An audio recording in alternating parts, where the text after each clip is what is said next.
மத்திய அரசினுடைய உள்துறை அமைச்சர் மாண்புமிகு திரு அமித்ஷா அவர்களை மரியாதை நிமித்தமாக சந்தித்து பேசிவிட்டு வருகிறேன்.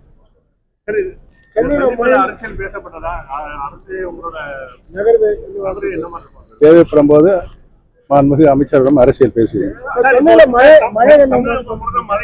முக்கியமா சென்னையில மழை பெய்திருக்கு. திமுக அரசு தொடர்ந்து 80% 90% வேலைகள் முடிந்ததுன்னு சொன்னா நிறைய இடங்களே தற்போது மழைநீர் தேங்கி தான் இருக்கு. இதை கொடுத்து பல்வேறு பாடல்கள் 80% மழைநீர் வடிகால் சொல்லியிருக்காங்க. நிறைய இடத்துல வந்து மழைநீர் தேங்கி இருக்கு. மாண்புமிகு இதயம் புரட்சித் தலைவி அம்மாவுடைய காலத்தில் மழை பெய்தவுடனே உடனுக்குடை அதனை சீர்திருத்தம் பண்ணுகின்ற பணியில் ஈடுபடுவார்கள். உடனடியாக பாதிக்கப்பட்டவர்களுக்கு நிவாரணமும் வழங்கப்படும் என்பதை தெரிவித்துக் கொள்கிறேன். அந்த வகையில் இப்பொழுது இருக்கின்ற திமுக அரசு அதில் சுணக்கம் காட்டிக் கொண்டிருக்கிறது. தமிழகம் முழுவதும் இருக்கின்ற அரசியல் சூழ்நிலைகளை பற்றி மாண்புமிகு அமைச்சர் திரு அமித்ஷாவிடம் விவாதித்து வந்திருக்கிறேன். எப்படி போயிட்டாரு?